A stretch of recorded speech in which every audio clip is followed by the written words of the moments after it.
Gusto saludarles, bienvenidos a este cuarto y último día de actividades en torno a los festejos del Día Internacional de la Luz del capítulo estudiantil de SPY de la UAM Azcapotzalco. Hemos tenido ya varios días de actividad, empezamos desde el jueves con conferencias y demostraciones experimentales. Les recuerdo que si no tuvieron la oportunidad de verlos en vivo, pues estos videos se encuentran en la página del capítulo y en las redes sociales como en Facebook. Entonces, hoy en el mero Día Internacional de la Luz, 16 de mayo, no podíamos cerrar estos eventos conmemorativos del Día Internacional de la Luz sin tener una súper presentadora hoy. Hoy tenemos a la doctora Gretel Georgina Pérez Sánchez, que hoy nos va a estar platicando sobre comunicaciones ópticas. Hola Gretel, ¿cómo estás? Hola, muy bien, David. Muchas gracias por la invitación. Qué bueno, qué gusto. Pues miren, les platico un poco, voy a hacer un pequeño resumen de la amplísima trayectoria de la doctora Gretel. Ella es licenciada en Ingeniería Electrónica por la Universidad Autónoma Metropolitana, Unidad Azcapotzalco. Es maestra en Ciencias en Ingeniería de Telecomunicaciones por la sección de estudios de posgrado e investigación de la Escuela Superior de Ingeniería Mecánica y Eléctrica del Instituto Politécnico Nacional y es doctora en tecnología avanzada con especialidad en fotónica por el Centro de Investigaciones e Innovación Tecnológica también del Instituto Politécnico Nacional.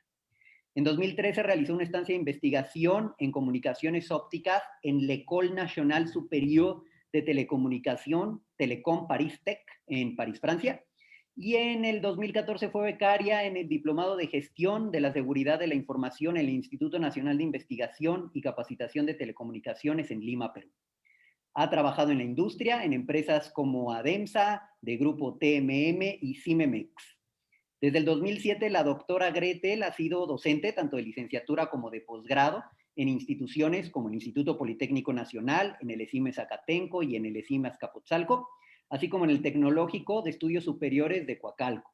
Desde el 2015 se incorporó como académica en la Universidad Nacional, en la Universidad Autónoma Metropolitana, UNAM Azcapotzalco, en el Departamento de Ciencias Básicas y en el 2017 obtuvo la definitividad en el Departamento de Electrónica de la misma UAM Azcapotzalco. Es miembro del Sistema Nacional de Investigadores, cuenta con múltiples proyectos patrocinados por PRODEP y CONACYT en el área de fotónica, donde actualmente colabora con instituciones dentro y fuera del país. Ha publicado más de 30 artículos de investigación y ha participado como ponente en múltiples congresos nacionales e internacionales, tanto de investigación como de divulgación científica. Particularmente ha impulsado la creación de grupos estudiantiles para la difusión científica. Pues bueno, un poquito de la probadita de que vamos a tener hoy. Pues Gretel, sin más por el momento, pues adelante, todo tuyo. Muchas gracias, David. Bueno, pues para mí es un honor, un privilegio estar en el Día Internacional de la Luz, compartiendo un poco sobre las comunicaciones ópticas. Eh, yo estoy en el Laboratorio de Comunicaciones Ópticas de la UAM Azcapotzalco y vamos a empezar un poco con esta pregunta. ¿Alguna vez te has preguntado por dónde viaja la señal cuando haces una llamada telefónica desde tu celular, cuando envías un mensaje de texto o cuando mandas un correo electrónico? Em, no sé si ahorita traten de pensar eso, ¿cómo viaja la señal? Yo hago la llamada telefónica y ¿por dónde va esta señal? ¿Por dónde se propaga? Quizá, y muy probablemente la mayoría de nosotros tengamos la idea de que la señal viaja por las antenas o viaja por el aire, ¿no? Y así es como llega hasta nuestro destino final. Pero eso no es cierto. Realmente, la mayor parte de la red de telecomunicaciones es a través de fibra óptica. Solo la última parte, se le llama enlace de última milla, es a través del aire.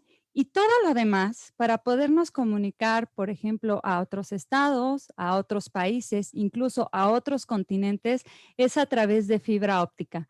Pero ¿cómo es todo este mundo? Quizá nos estemos preguntando ahora cómo es posible todo esto. Aquí podemos ver un ejemplo de ello.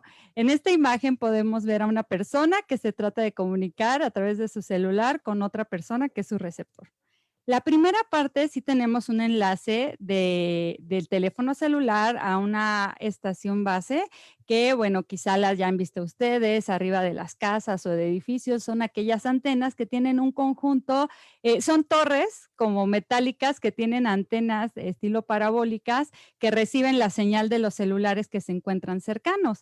Pero de ahí ya la conexión es a través de fibra óptica. Entonces tenemos que estas estaciones base se conectan a través de este cablecito que más adelante vamos a ver en qué consiste la fibra óptica. Ya aquí esta señal, que era una señal de electromagnética, cambia y se propagaba en el espacio libre, se convierte ahora en una señal de luz. Es decir, lo que ya vamos a propagar es luz. Luz que no es visible porque la fibra óptica propaga luz infrarroja, ajá, pero vamos a propagar la luz a través de estos cables. Y estos cables viajan desde estas estaciones hacia unas oficinas que se llaman oficinas centrales o central office. Estas oficinas, tal vez quizás las hayan visto también ustedes cuando están caminando por sus colonias o van a algún lugar. Son aquellos edificios grandotes de color gris, y muchas veces son de Telmex, ¿no? Porque pues es el principal proveedor de telefonía en el país. Entonces, estos edificios lo que hacen es conjuntar todos estos cables que van de fibra óptica y entonces se empieza a conmutar la señal. ¿Y qué hacen qué se hace en estas oficinas? Se empiezan a distribuir hacia los diferentes destinos esta señal de comunicación. A veces la distribuyen hacia nuestras casas, ¿no? Si nos encontramos nosotros cerca queriendo hablar con una persona que se encuentra en el destino que es esta casa, pues la dirigen hacia esta casa. Pero si fuera otra ciudad, si fuera otro estado, si fuera otro país, tiene que entrar a una red mucho más grande. Por lo general, las redes que comunican a ciudades o ya a grandes distancias son anillos de fibra óptica. Son anillos que interconectan diferentes oficinas centrales. Y entonces la luz va viajando, ahora va circulando a través del anillo y ya cuando encuentra el destino, pues ahí se estaciona, ¿no? Ahí se baja la señal y ya llega al receptor. A veces vamos a ver anillos de comunicación, a veces vamos a ver líneas, ¿no? De fibra óptica y a veces vamos a ver mallas de fibra óptica. Y así es como va buscando la señal, su rumbo, hasta poder llegar al destino final y ya en la última parte otra vez se convierte la señal óptica a una señal en el espacio libre. Entonces, no sé si ustedes habían imaginado alguna vez que la mayor parte de la transmisión de una señal es a través de la luz.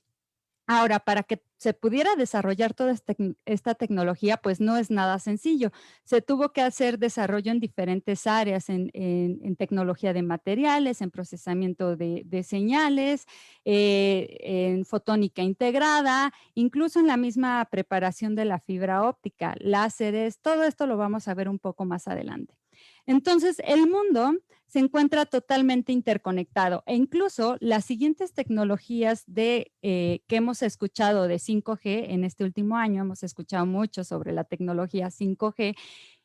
Si ven, la mayor parte de la red de 5G está basada en conexiones de fibra óptica y solo la última parte va a contener estas estaciones base.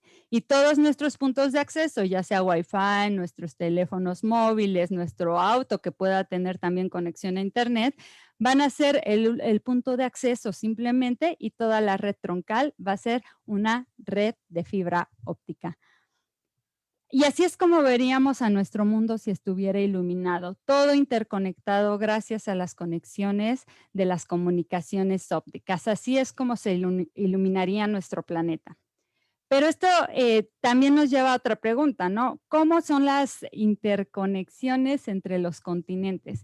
Entre los continentes hay una serie de fibras que son fibras submarinas, es decir, se lanzan en la profundidad de los mares estos cables y es como pueden interconectarse. De hecho, hay una página que se llama Submarine Cable Map. Nosotros podemos verla. No sé si compartí todo correctamente. Bueno, nosotros podríamos observar esta, perdón, podríamos observar toda esta conexión de cables submarinos entre continentes, entre países entrando a esta liga. Y entonces así podemos ver en México cuáles son los proveedores de servicios que interconectan con Sudamérica, con Norteamérica. Y entonces, pues cada uno de estos proveedores de servicio, por ejemplo, en este caso es América Móvil, el proveedor mexicano que tiende estos cables submarinos de fibra óptica, pues obviamente si alguien hace uso de su fibra, pues ellos cobran por el servicio o por cada una de las llamadas o por cada uno de los mensajes o por cada uno de los datos que van a viajar a través de esta red de comunicación.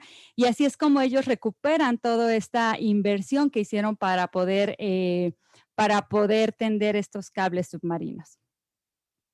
Ahora, ¿cuáles fueron las tecnologías que revolucionaron las comunicaciones ópticas? Es decir, antes que cualquier otro tipo de comunicación, que la comunicación de radio, FM, AM, que la comunicación de televisión, incluso la telefonía fija mediante cable de cobre, se pensó en la comunicación por fibra óptica, pero sí, perdón, por la comunicación óptica, pero esta comunicación contemplaba la luz visible. Y bueno, y aparte contemplaba también la propagación de la luz en el espacio libre.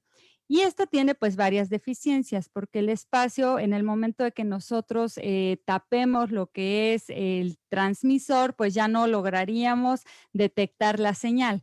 Entonces se necesitaba un medio para confinar la luz y poderla enviar, pero para que esto pudiera ser posible se desarrollaron diferentes tecnologías.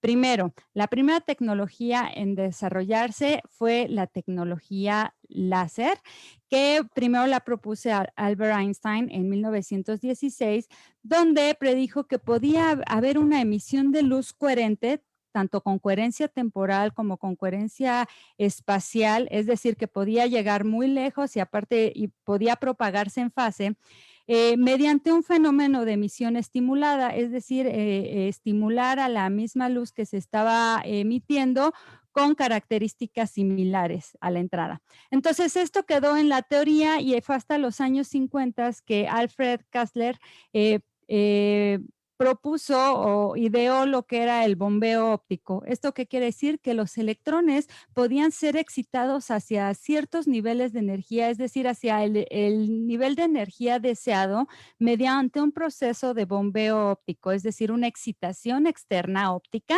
que hiciera que estos electrones pasaran de su estado basal a un cierto estado excitado.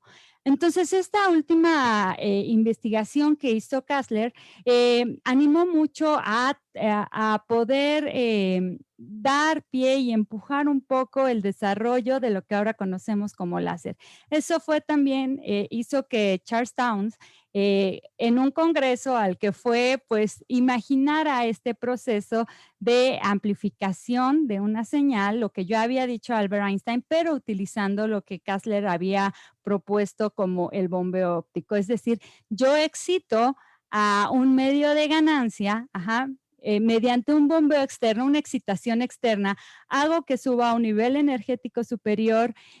Cuando decaen, propagan fotones, pero si yo tengo un resonador, entonces ese resonador va a hacer que los fotones que se están que se están emitiendo adquieran las mismas características de su excitación. Entonces, en ese sentido, todos van a salir en fase y todos van a salir con esta coherencia. Y esta es una característica muy importante de la emisión láser.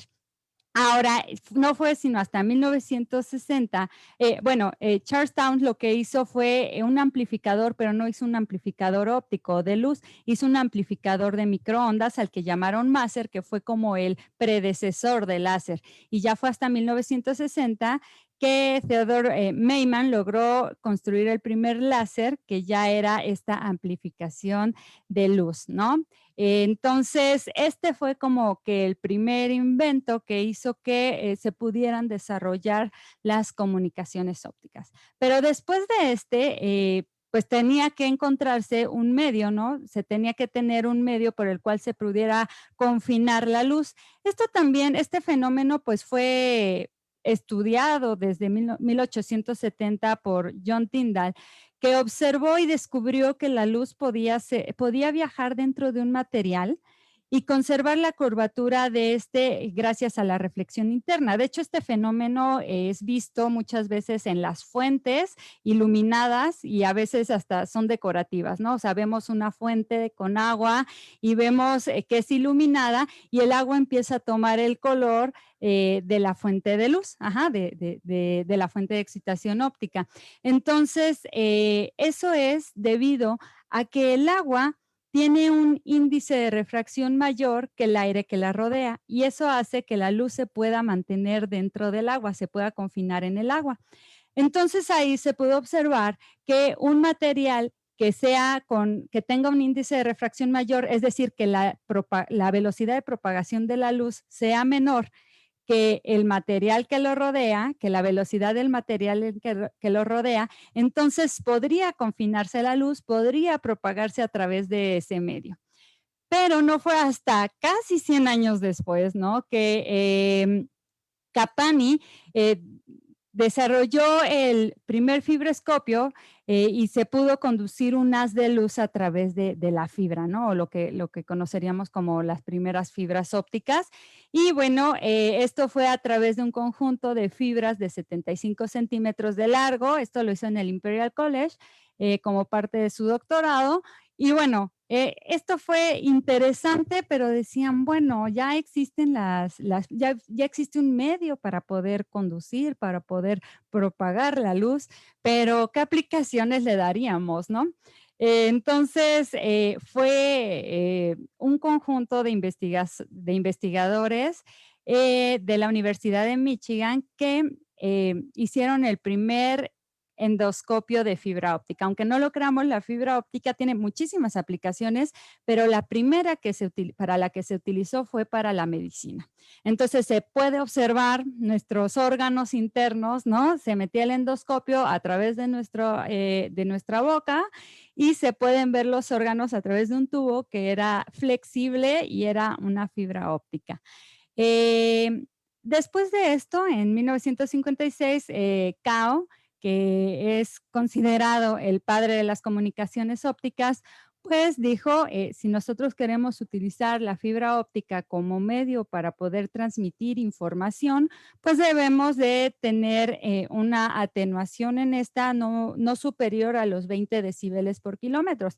Entonces, esto atrajo mucho tanto inversionistas, investigadores, científicos, empresas, industria, para desarrollar fibras ópticas, para mejorar el proceso de fabricación de la fibra óptica y para alcanzar atenuaciones muy, muy bajas. Entonces, él dijo que 20 dB por kilómetro, sin embargo, Corning Glass, que ahorita es una empresa a nivel mundial que fabrica las fibras ópticas, en 1970 logró fabricar fibras ópticas con atenuaciones de 0.5 dB por kilómetro. Entonces, esto fue un gran impulso para las comunicaciones porque podíamos transmitir con unas pérdidas muy, muy bajas. Hay que tener en cuenta que 3 dB por kilómetro sería perder la mitad de la señal.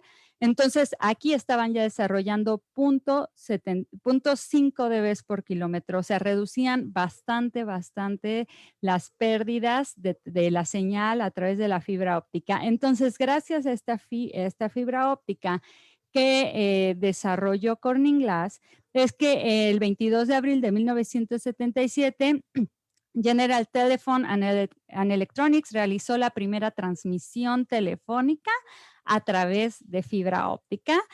En ese entonces, la tasa de transmisión era de 6 megabits por segundo y era wow.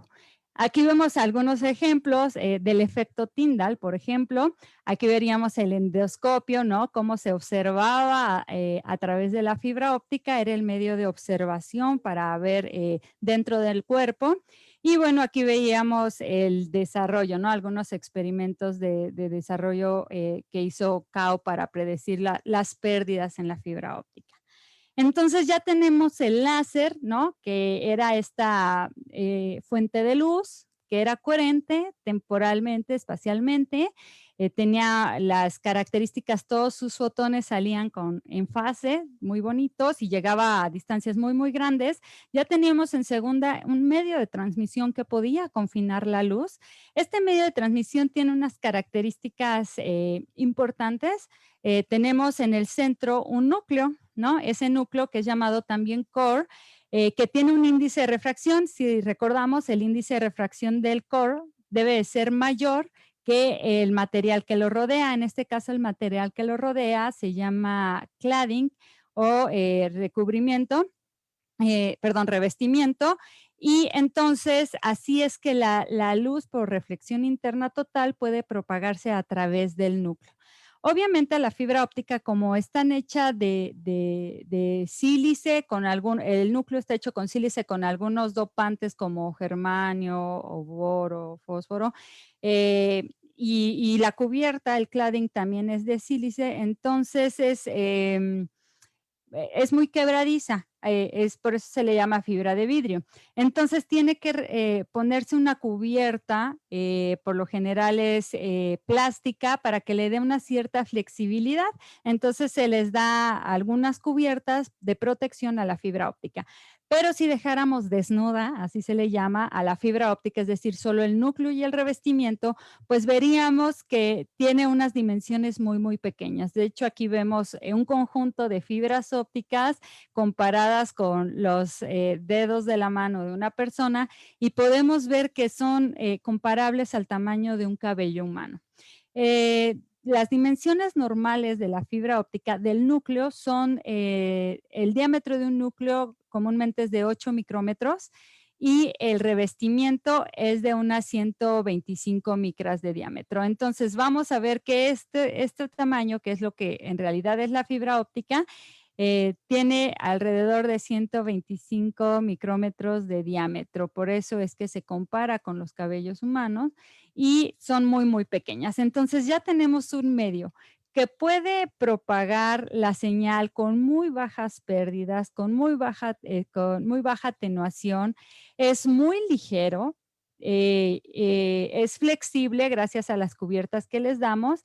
Y entonces aquí podemos observar varias imágenes de fibra óptica. Esta sería fibra óptica. Esta cubierta se le da dependiendo si esa fibra va a ir en el mar, si esa fibra va a ir enterrada, ¿no? Si esa fibra va a ir sobre los postes de luz que a veces vemos, o algunos postes de comunicaciones que vemos muchos cables, pues la mayoría de esos cables que vemos son fibra óptica. Y entonces existen todas unas tecnologías para poder desarrollar nuevas fibras. Aquí vemos que este sería un ejemplo de fibras que están dentro de las centrales telefónicas, Central Office, que les dije que eran estos edificios como los de Telmex grandes. Y bueno, aquí está el rack donde van todas las interconexiones.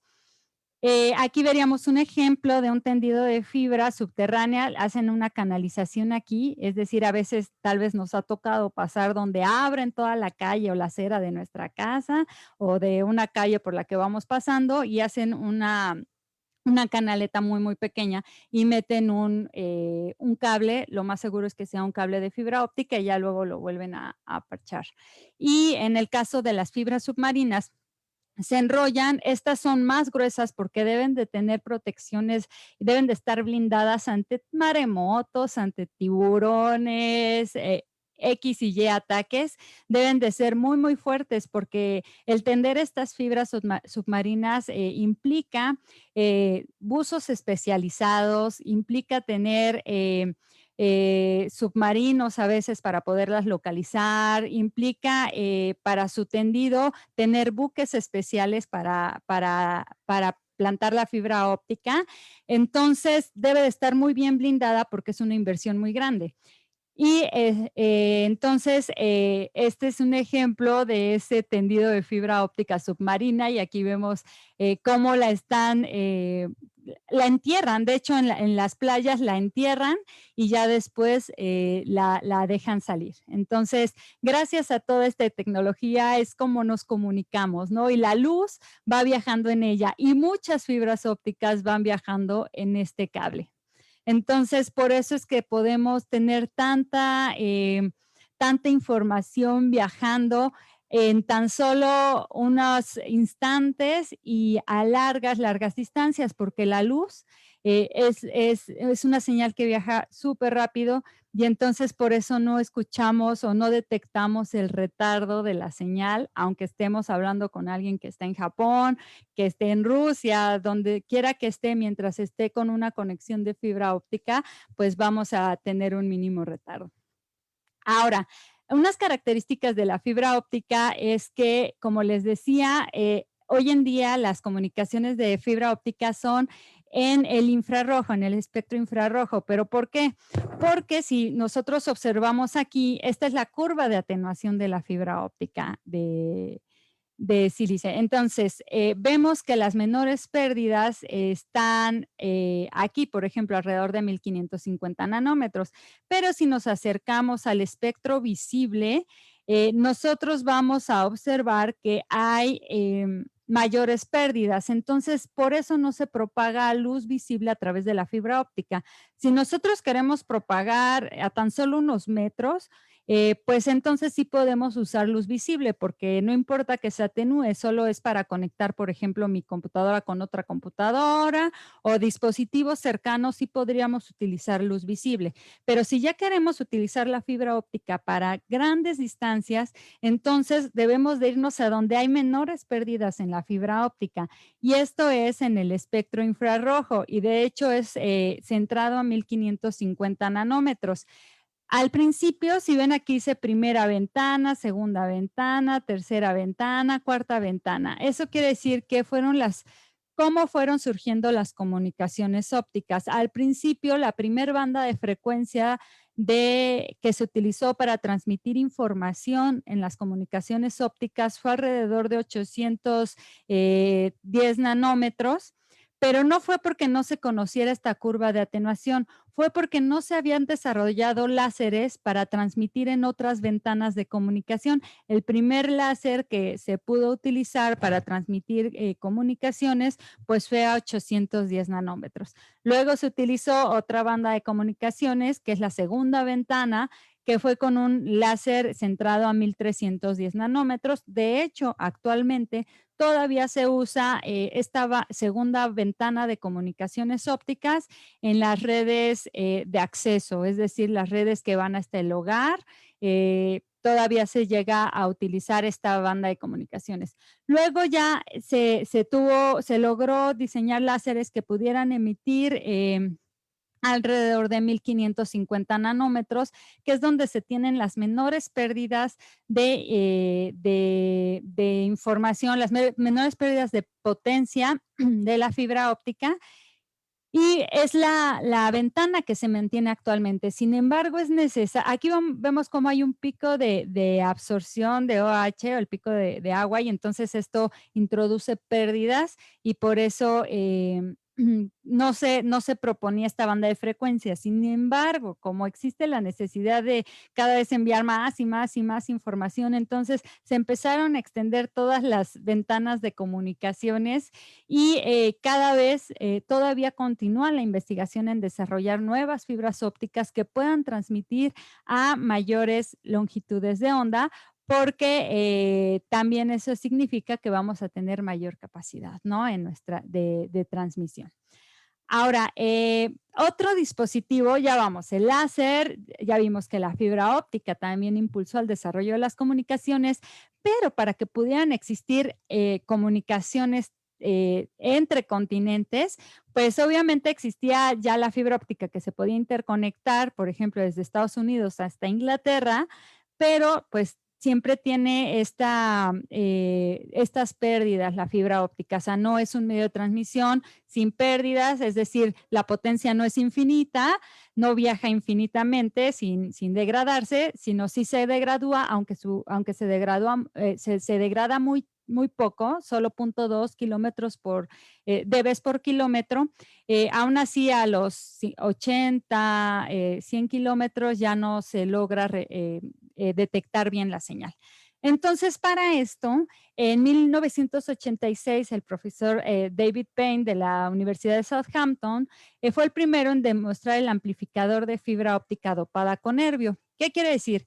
La fibra óptica, la que es solo de dióxido de silicio, pues esta propaga la señal normal con sus pérdidas, pero no amplifica la señal. Entonces a él se le ocurrió poner dentro del núcleo dopantes de tierras raras.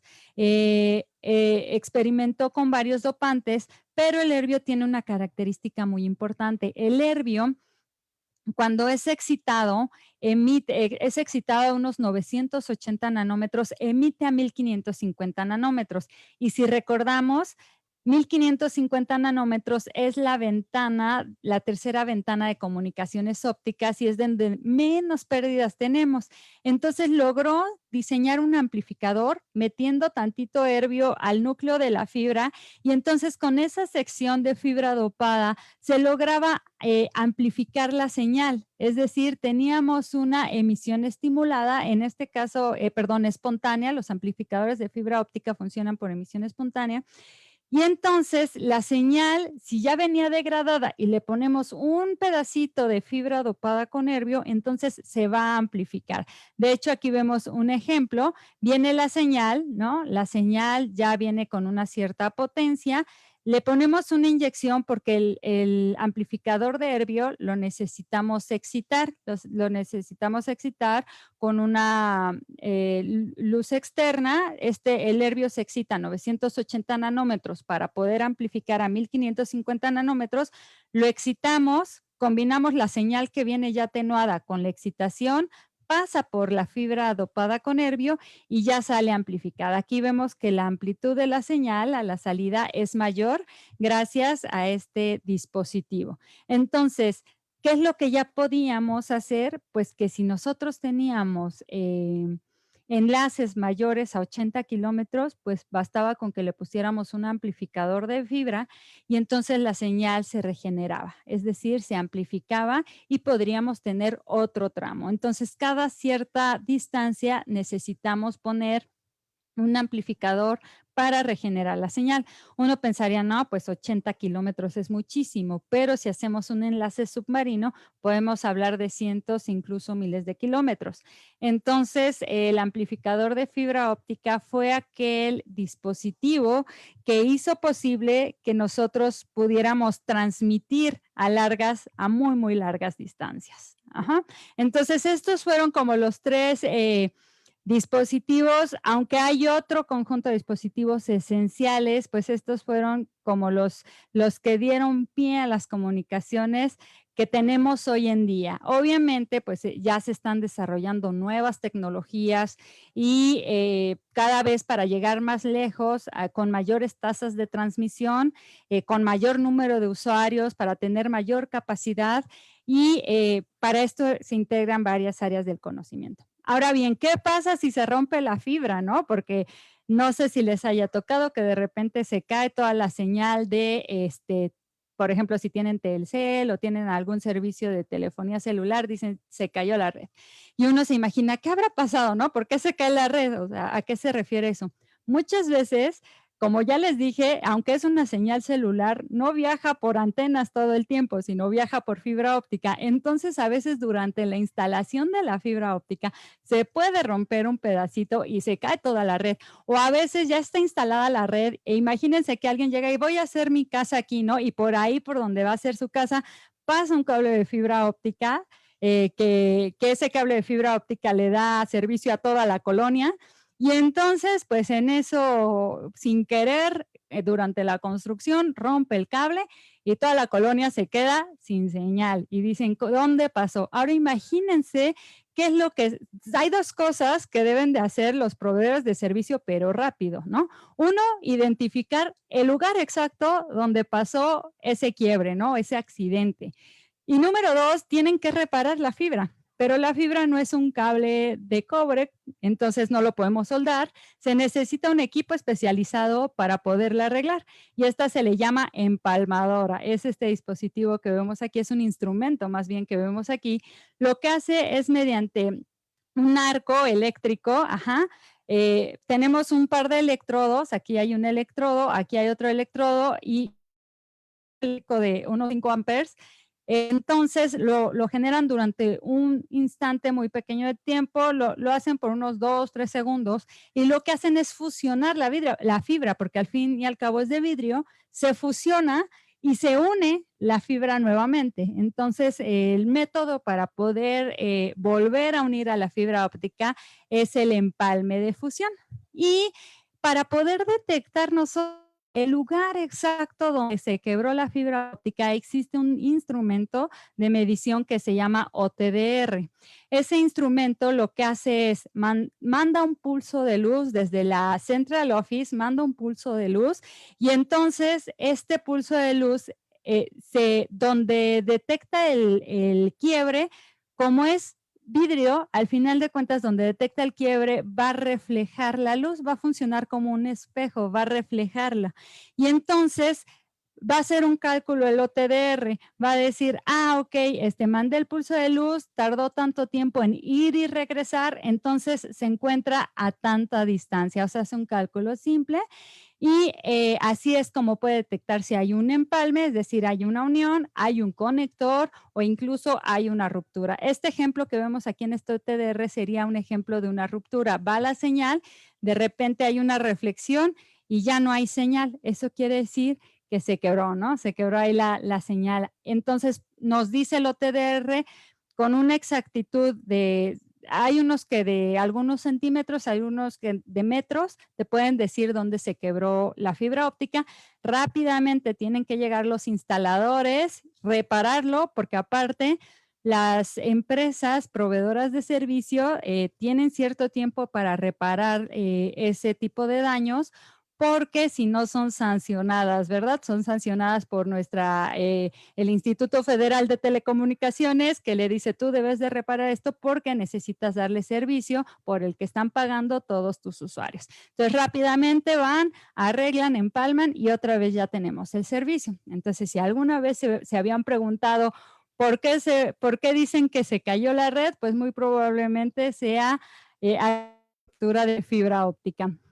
Ahora también ha sucedido durante tsunamis que han pasado, se rompen fibras submarinas. Entonces, ahí es como un poco más difícil de poder reparar porque hay que localizar, hay que mandar a buzos especializados, sacar la fibra, empalmarla y todo hacerlo muy rápido. Entonces, ese procedimiento sí puede llevar un poco más de tiempo y puede afectar muchos servicios, muchos bancarios, todo. Entonces debe de estar muy bien conectado todo el mundo.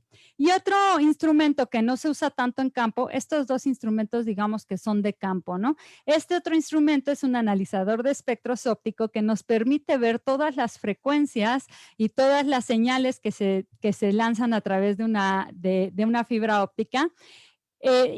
¿Se recuerdan? Les dije que el tamaño de una fibra óptica es muy similar al de un cabello humano. Pues imagínense que en cada fibra óptica se puedan mandar hasta 240 canales de información. Es decir, puedo mandar voz, datos, video, varios proveedores pueden mandar información hasta 240 canales en una sola fibra óptica. Entonces, si yo tengo muchas fibras ópticas, pues puedo tener mucha más información que se esté propagando a lo largo de todo este medio. Entonces, por eso es que es uno de los medios de transmisión favoritos para las comunicaciones hoy en día. Y bueno, vamos a ver que hay dos sistemas. Están el sistema de largo alcance, que es con una tecnología que se llama DWDM, que quiere decir Dense Wavelength Division Multiplexing, que es introduzco la fibra óptica a un conjunto muy grande de señales, les digo hasta 240, y entonces todos los envío a través de estos anillos que les decía, son anillos que pueden ser entre ciudades, ¿no? metropolitanos también, y bueno, así va viajando a grandes velocidades la luz. Y luego ya llegan a áreas más pequeñas donde están las redes PON. Aquí acuérdense que para largas distancias pues necesito yo regenerar la señal. Entonces como que el alma de los sistemas de comunicación de larga distancia es el amplificador óptico, ¿no? Porque se necesita ir regenerando, amplificando la señal conforme viaja. Pero en las redes de acceso, como son las redes PON, que se llaman redes ópticas pasivas, están las tecnologías fibra hasta la casa, fibra hasta la oficina, fibra hasta la esquina. De hecho, muy probablemente ustedes tengan fibra hasta la esquina, quizá no hasta su casa, pero quizás sí hasta la esquina. Y ustedes se pueden dar cuenta porque hay a veces unas disculpen que yo mencione tanto a Telmex porque tal vez es con lo que ustedes tienen como más relación, pero han visto en las esquinas de sus casas algunas cabinitas chiquitas que son pequeñas, menos de 1 metro de altura, y dicen Telmex y son grises, y entonces luego llega ahí el reparador y ahí interconecta las fibras. Entonces ahí está llegando la fibra hasta la esquina de sus casas y ya la última parte quizás sea cable de cobre, ¿no? Entonces, en estas fibras ópticas pasivas, son pasivas porque no tienen amplificadores. No hay dispositivos como en las redes de larga distancia que amplifiquen la señal, pero lo que deben de hacer aquí el alma o el dispositivo alma de esta tecnología PON, pues es un divisor óptico, es decir, llega la señal aquí y lo que hace es dividir la información hacia todos los receptores de forma igual. Es decir, a mí me llega esta señal y a todos les reparto por igual. Y ya los modems de su casa, que ustedes tienen el modem dependiendo la compañía que estén contratando de internet, entonces lo que hace es decir, esta señal no me corresponde a mí o esta señal no está pagando mi usuario por esta señal, pues la elimino y la empieza a filtrar y dice esta sí la paga, esta no la paga, esta sí, y entonces así la empieza a filtrar, pero realmente hasta nuestros modems nos llega toda la información, toda, porque llega mediante algo que se llama broadcast, es decir, a todos nos llega toda la información, porque lo único que hace la central la Central Office es mandar toda la información y la va dividiendo mediante estos divisores de fibra óptica. Y entonces el módem lo que se encarga es decir, yo no pagué por esto, pues entonces esta no la leo, esta no la leo, esta no la leo, esta sí la leo, entonces ahí es que me llega mi servicio de internet, me llega mi servicio de televisión, etcétera. Y entonces son los dos servicios que conviven, ¿no? Que es el de red de acceso, que es la PON, y es la red de larga distancia, que es la de DWDM. Entonces, en la PON, pues no existen amplificadores, existen los divisores de potencia, y en la red de DWDM, pues existen los amplificadores, y es como que el alma de la red de DWDM. Ahora, ¿quiénes conviven o cuáles son todos los conocimientos que nosotros requerimos para el desarrollo de comunicaciones ópticas? Pues nosotros necesitamos conocimientos en telecomunicaciones, pero también si nos dedicamos a ingeniería en materiales, pues podemos desarrollar nuevas fibras, nuevos materiales que permitan propagar a otras longitudes de ondas superiores y entonces revolucionarían también con bajas pérdidas y revolucionarían también la industria de las telecomunicaciones. El procesamiento digital de señales, ¿por qué? Porque las nuevas redes de comunicaciones ópticas, las nuevas tecnologías ya son tecnologías coherentes, es decir, que ya permiten modulaciones en amplitud, en fase, polarización. Entonces, es decir, antes yo solo podía encender y apagar el láser y mandar así la información.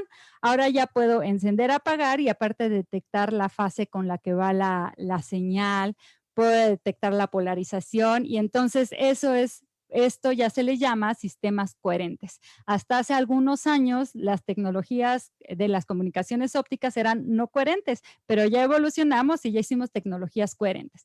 Eso también ha ayudado a que podamos tener mayor información viajando a través de la fibra. Entonces, para todo esto se hace mediante procesamiento digital de señales. Entonces, a quienes les gusta mucho esta parte, hay un área súper importante de aplicación aquí, también de inteligencia artificial, porque hay algoritmos de modulación y de detección de errores que se pueden hacer mediante estos algoritmos de inteligencia artificial. A los que les guste la instrumentación para desarrollar algunos dispositivos de fibra óptica o integrar instrumentos de fibra óptica también. La óptica, claro, es una parte fundamental. En sí, la física es una parte fundamental de las comunicaciones ópticas. De hecho, las comunicaciones ópticas empezaron con físicos, no tanto con ingenieros en telecomunicaciones, porque fueron todos los que desarrollaron tanto las fibras ópticas como desarrollaron los láseres, los amplificadores de fibra, pues fueron físicos. Entonces, hay una área nueva que se está utilizando, bueno, que se está empleando mucho, que es la fotónica. Entonces, todo esto integra todos los conocimientos, es decir, las comunicaciones ópticas no es solo de ingeniería en telecomunicaciones, no, es multidisciplinar y eso es lo bonito de esta área.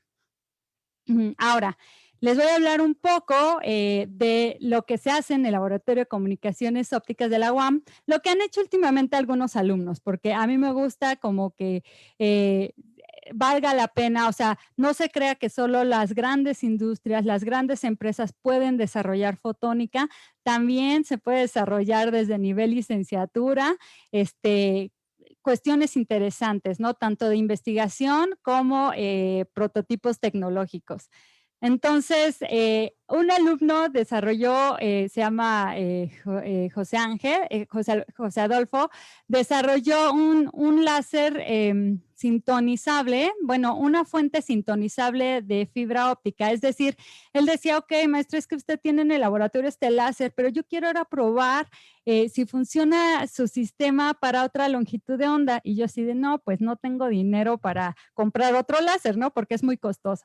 Entonces, desarrolló un dispositivo para sintonizar el láser controladamente utilizando un láser y utilizando un láser de onda continua y utilizando rejillas de Bragg. Entonces es un dispositivo de fibra óptica, lo controló mediante tensión, un poco de optoelectrónica y logró tener 4 longitudes de onda.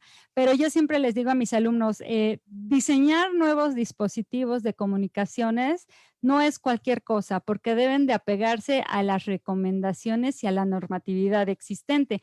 Entonces, en las comunicaciones ópticas nos rige la Unión Internacional de Telecomunicaciones y si queremos desarrollar un dispositivo que se pueda interconectar con otro dispositivo de telecomunicaciones, pues necesitamos apegarnos a las recomendaciones. Entonces, estas recomendaciones dicen que solo hay ciertas longitudes de onda que son reconocidas como espectro óptico para transmitir señales. Este alumno pues logró de ese espectro óptico, de ese conjunto de longitudes de onda, logró sintonizar 4 y pues la verdad fue un gran logro, fue un trabajo que hizo como proyecto de integración y bueno, hizo su fuente sintonizable para el laboratorio.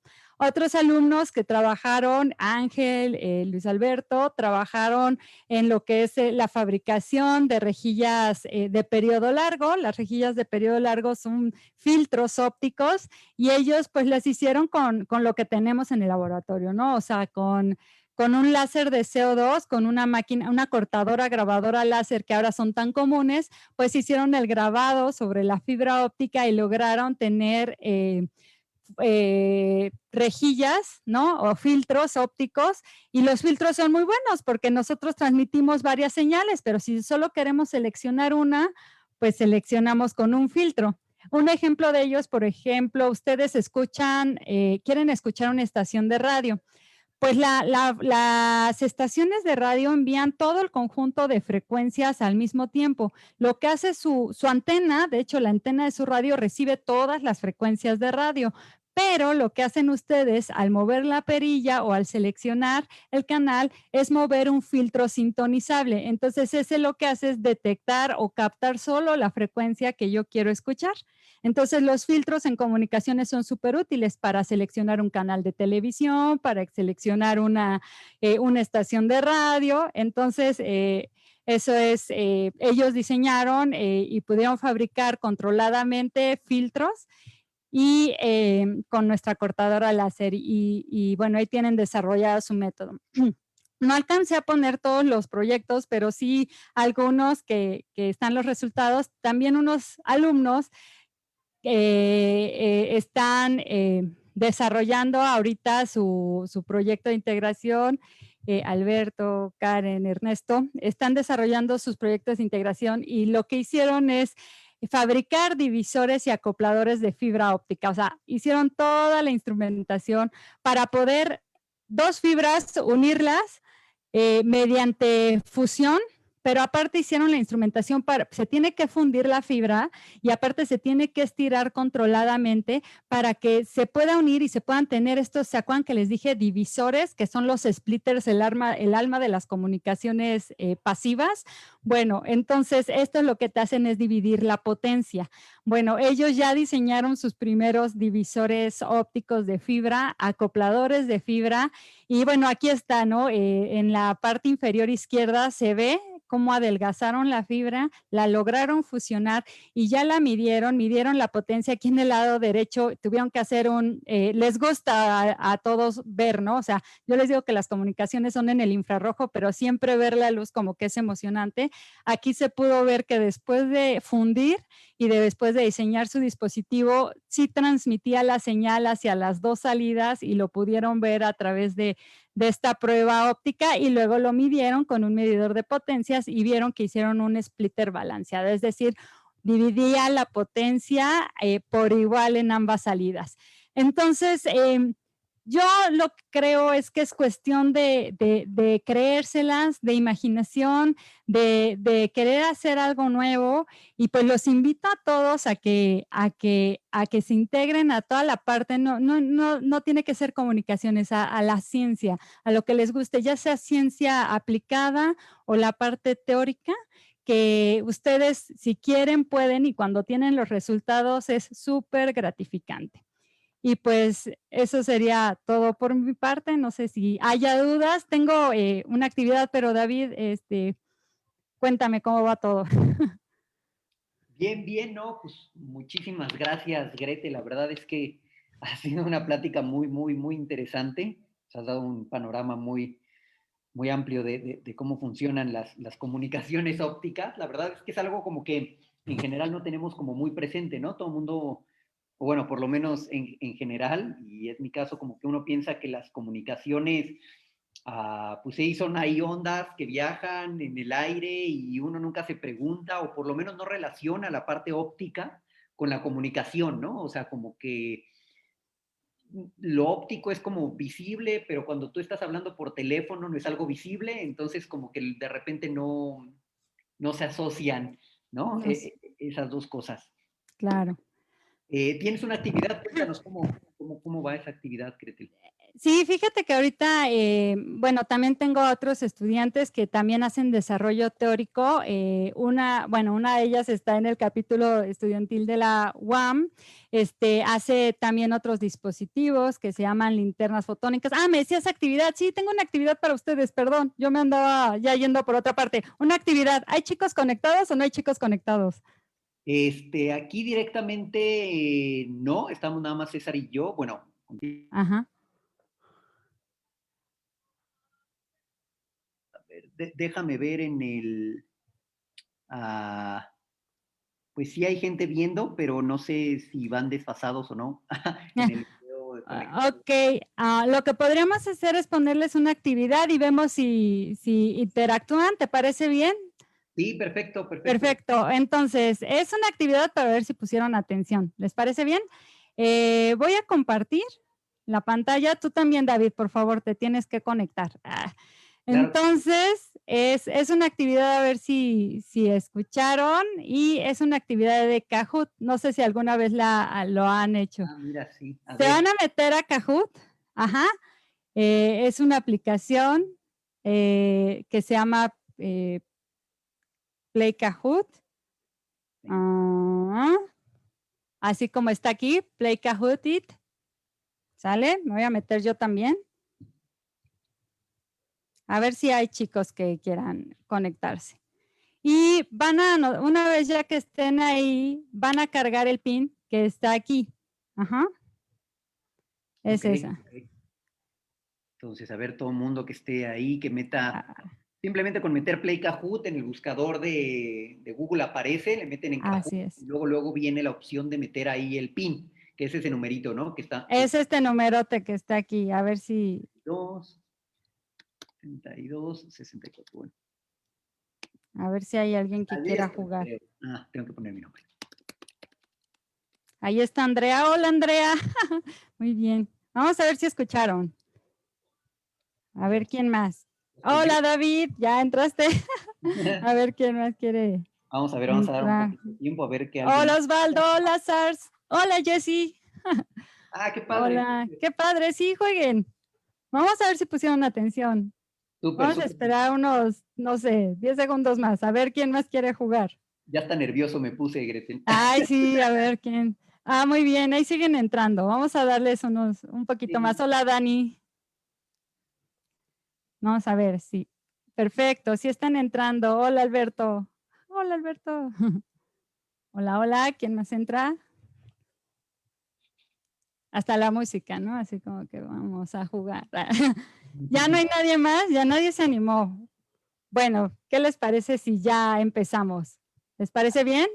De A ver acuerdo. quién gana. ¡Ay, Eduardo entró! Ah, bueno, nos esperamos. Hola, Ernesto. Hola, Eduardo. A ver. Ay, ya vemos un poquito más. ¿Qué Vamos a les esperar. digo? Luego el video va un poco retrasado. Va un poco retrasado, sí. Entonces, Vamos a esperar tantito, a ver si quieren entrar. sí, hay un No se poquito. pongan nerviosos, no los vamos a calificar. Parece que alguien más está Nada, nada es para desestresarnos y para acabar este Día Internacional de la Luz con toda la actitud. ¿Les parece súper? excelente. Bueno, pues ya, vamos a darle. Ahí está. A ver, aquí hay uno que, bueno, ¡Ay! No, ya le di, que entre, que entre, sí, que Gato entre. Pardo puso que si damos un poquito más de Ay, tiempo, espérate, entonces, ¿me esperan tantito? Ay, ay, ay. No, ya no. Ay, perdóname. pues ya está, si no, que te puede entrar tarde. Sí, puede entrar. ¿Cómo viaja una señal de llamada celular de la Ciudad de México a Estados Unidos? ¿Pusieron atención o no pusieron atención? Ah, ¿dónde estoy yo? Ah, Lo tienen que anotar en su celular, van a ver las imágenes y entonces tienen que seleccionar. Oye, pero nos tenemos que esperar un poco, ¿verdad? Porque es muy poquito tiempo, va desfasado. sí, bueno, pues, pues, Vamos a hacer algo, David. Tú entra, tú velo desde, ¿cómo se llama? desde Desde YouTube para que no lo agarres desde antes, ¿va? va, yo me espero. Ay, a ver, ahí va la siguiente, a ver si le puedo. Híjole, ay, es que creo que va un poco desfasadón. Pero mira, voy ganando con eso. Ay, pues sí, porque ¿cómo no vas a ganar? Ahí está, vamos a darle siguiente. A ver si no va, creo que aquí el problema va a ser que va desfasado. Ay, amplificador de fibra, ¿sabes qué? Que no se vale, porque va a ganar todas este David, porque va desfasado YouTube. No le voy a picar, me voy a esperar hasta el No, último. pero ya todos van a perder. Creo que no va a funcionar por el desfase. ¡Ay, sí, sí se pudo! ¡Bravo Mira, todos! ahí Muy están bien. ya 5. Perfecto. Amplificador de fibra. Muy bien. Felicidades a todos. Tienen que contestar súper rápido, ¿eh? Mira, y no fui yo, ¿eh? Te ganaron, David. Qué vergüenza, ¿eh? Muy bien, Osvaldo. La siguiente. ¿Verdadero o falso? ¿Los nuevos sistemas de comunicaciones ópticas son coherentes?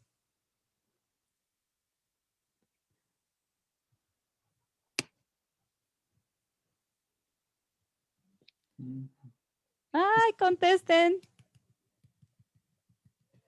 Mira, ahí va, perfecto. Bien. Ay, bien, sí son coherentes. Coherentes porque ya detectan amplitud, frecuencia, detectan fase, detectan polarización. Son coherentes. Antes nada más prendía y apagaba el foquito. Ahora ya puedo detectar varias cosas. A ver. Ay, David, otra vez. Muy bien, David, muy bien. La que sigue, veamos. ¿Verdadero o falso? La primera transmisión por fibra óptica tuvo una tasa de 6 megabits por segundo. Ujú. Vamos a ver. Vamos, vamos. Mira, sí está funcionando súper bien. Sí. Sí eran a 6 megabits por segundo. De hecho, fue la primera comunicación de 6 megabits, la que no fue transatlántica, la que fue el primer desarrollo.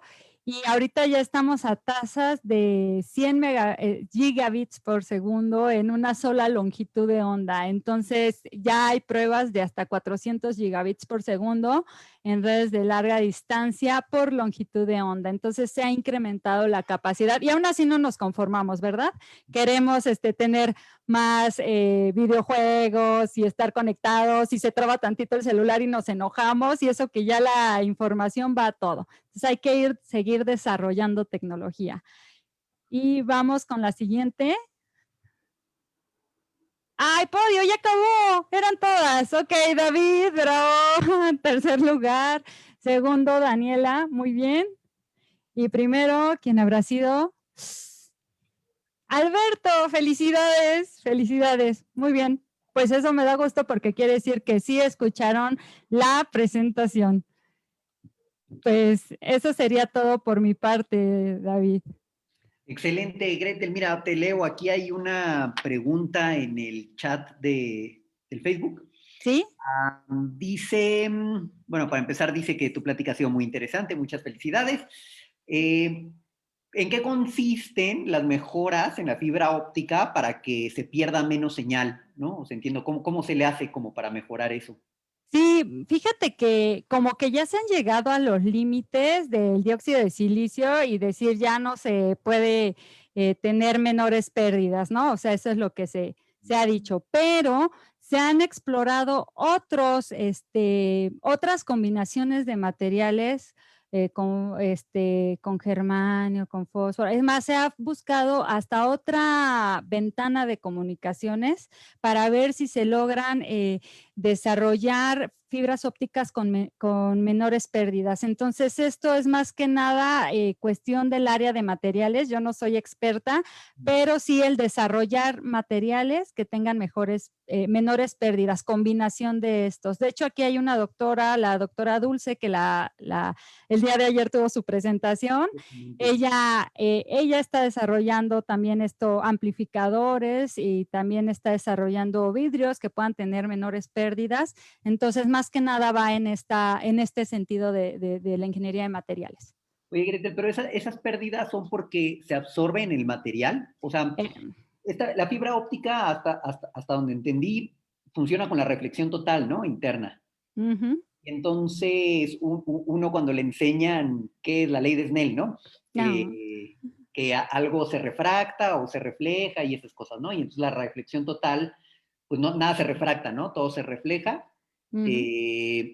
¿En qué se pierde? ¿Cómo se pierde? Se Es pierde. la absorción, tú bien lo dijiste, es la absorción debida al propio material y de hecho, si ves en la fibra óptica hay una absorción de radicales OH en ciertas longitudes de onda y eso ya es intrínseco al material. Entonces es muy difícil ya superar esas limitantes. Entonces lo que se ha hecho para reducir las pérdidas es hacer cada vez más pura y pura y pura la fibra óptica, es decir, el sílice puro es como que lo que tiene menores pérdidas, el dióxido de silicio, y antes cuando tenía ciertos contaminantes, pues se tenían mayores pérdidas. Entonces lo que se ha tratado es eso para que no absorba y no existan estas pérdidas que afectan al final de cuentas la transmisión de la señal. Uh-huh. Claro, claro, claro.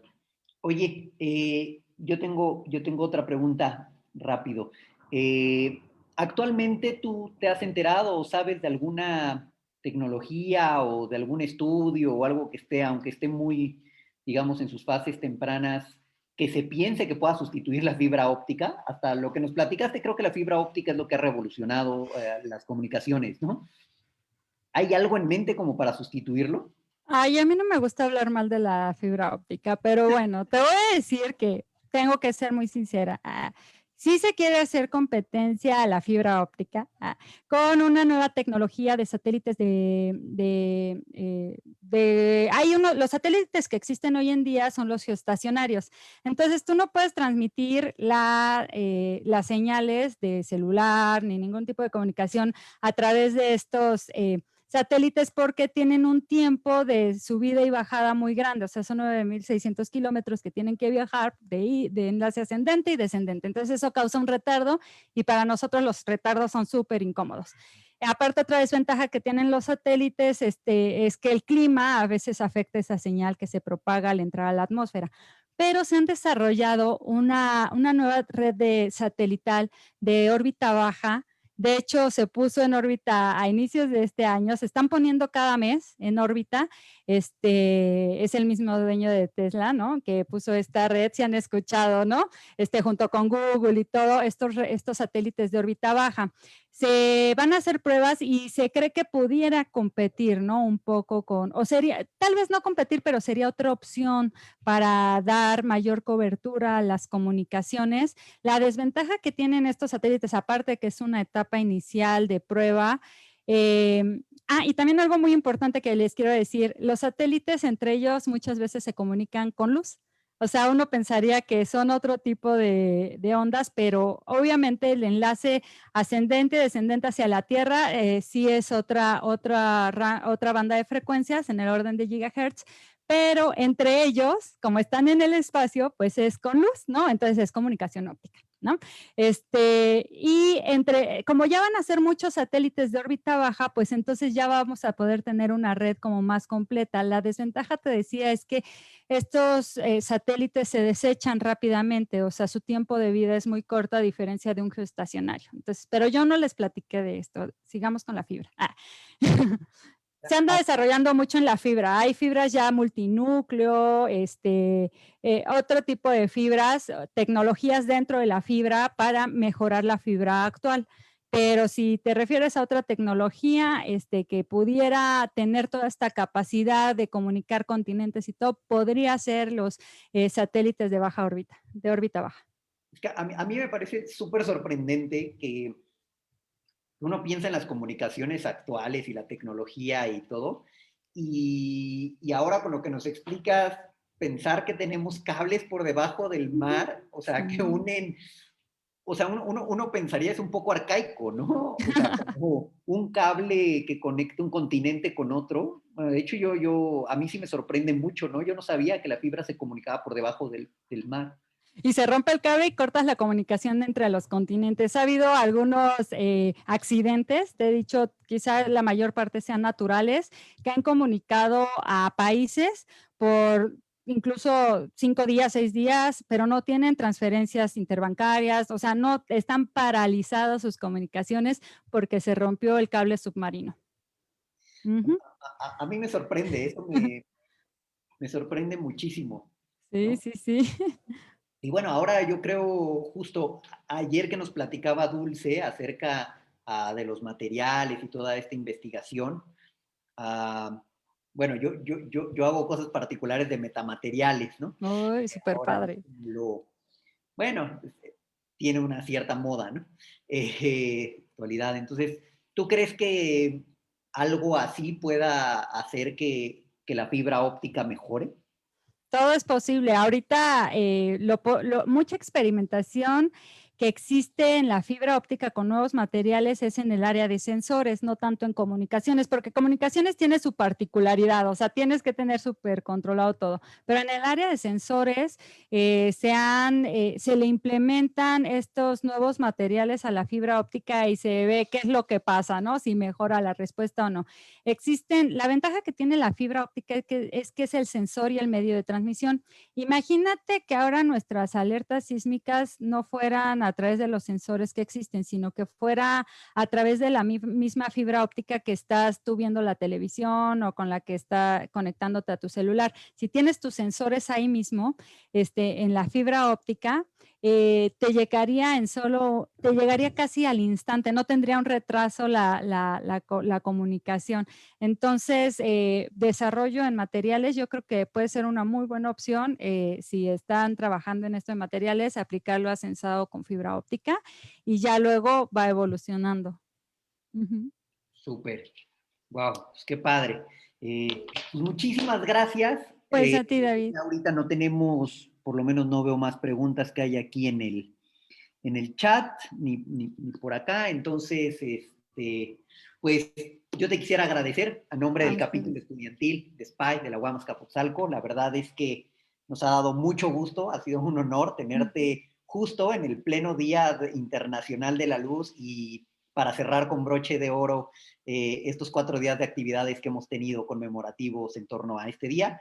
Y pues muchísimas gracias. ¿Alguna reflexión final, Gretel? No, pues muchas gracias y qué bueno que están haciendo esto en el capítulo de la difusión de la ciencia, o sea, para que conozcamos de todas las áreas, de todo lo que se está investigando, porque luego incluso dentro de la UAM no sabemos quién está trabajando con qué, ¿no? Entonces, y el poder colaborar entre las diferentes áreas, acercarnos con otros profesores, con nuestros compañeros, la verdad, yo los felicito, están haciendo un trabajo extraordinario y me siento honrada de que me hayan invitado y en el momento en el que volvamos a la UAM, pues están invitados al laboratorio para que conozcan, pueden hacer pruebas, no están comprometidos. Aquí la cuestión es que se utilice todo el equipo y pues felicidades por el Año Internacional de la Luz, ¿no? Vamos a festejarlo.